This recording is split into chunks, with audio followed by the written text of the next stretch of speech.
எல்லாருக்கும் தெரியும். உங்களுடைய தனிப்பட்ட வாழ்க்கைய இப்ப என்னன்னா நான் தான் யோசிக்கணும் இல்லையா? அவன் விசுவாசம் அவன் ரட்சிக்கும். அப்போ நம்முடைய தனிப்பட்ட வாழ்க்கையை யோசித்து பார்க்கும்போது நறுமணம் வீசுவதற்கு பதிலாக நாம் துர்நாற்றம் வீசிக்கொண்டிருக்கோம். உண்மை. அதை சொன்னேன். நீங்க உங்களை கேட்டுக்கோங்க, நான் எப்படி இருக்கிறேன்? வாசிங்க பிலிப்பியர் 3ஆம் அதிகாரம் 5-14 முடிய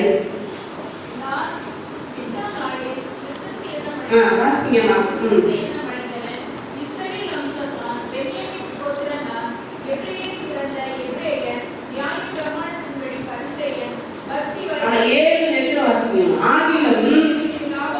ஆகிலும் எனக்கு லாபமாய் இருந்தவைகள் எவைகளோ அவைகளை கிறிஸ்துவுக்காக நஷ்டம் என்று எண்ணினேன். அது மாத்திரமல்ல, நல்ல கவனிங்கம்மா, பவுல் சொல்றாரு, என் கர்த்தராகிய கிறிஸ்து இயேசுவை அறிகிற அறிவின் மேன்மைக்காக எல்லாவற்றையும் நஷ்டம் என்றும் எண்ணிக்கொண்டிருக்கிறேன். நான் கிறிஸ்துவை ஆதாயப்படுத்திக் கொள்ளும்படி ஆதாயப்படுத்திக் கொள்ளும்படிக்கு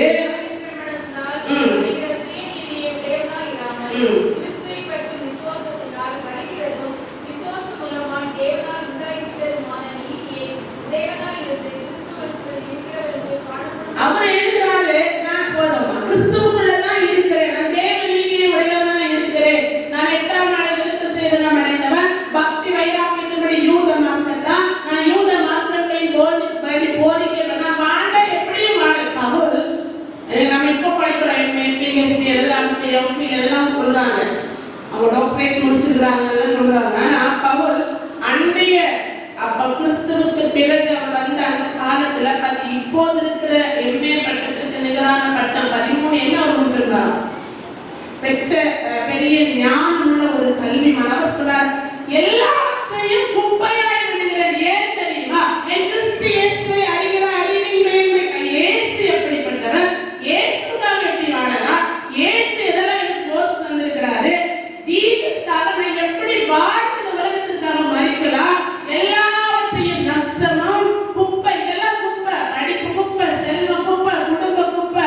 அப்ப பூர்வமா என்ன சொல்றீங்க? எல்லாத்தையும் குப்பையா விட்டு நாங்கெல்லாம் ஊழியக்காரங்களா போயிட வேண்டியதானா? அப்படிதான் உங்களுக்கு தோணி இருக்கும்.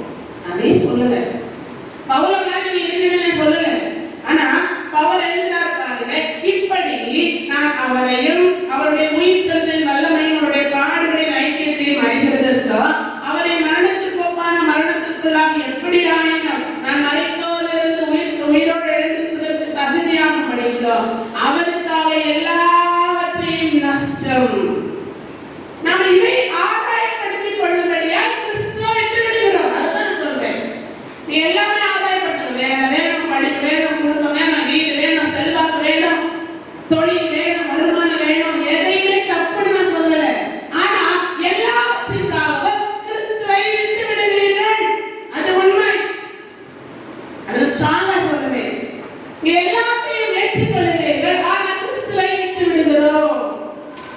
ஆனா இதெல்லாம் தருகிறவர் யார் தெரியுமா? என் தேவன். நம்முடைய மகிமையுள்ள ஐஸ்வரியத்தினால உங்க குறைகளை எல்லாம் எப்படி மாற்றுவாரா? குறையில நிறைவாக்குகிற கிறிஸ்து எனக்கு வேணும் என்று என்னைக்கு நீங்கள் வாஞ்சிக்கிறீர்களோ, என்னைக்கு நர்த்தனமாய் இருக்க விரும்புகிறீர்களோ, அன்றைக்கு நாம் உலகத்திற்காக பரிதபிப்போம், யூதர்களுக்காக பரிதபிப்போம், பக்கத்து வீட்டாருக்காக பரிதபிப்போம், ஊழியர்களுக்காக பரிதபிப்போம், தேவை இருக்கிற பிள்ளைகளுக்காக பரிதபிப்போம். அல்லேலூயா.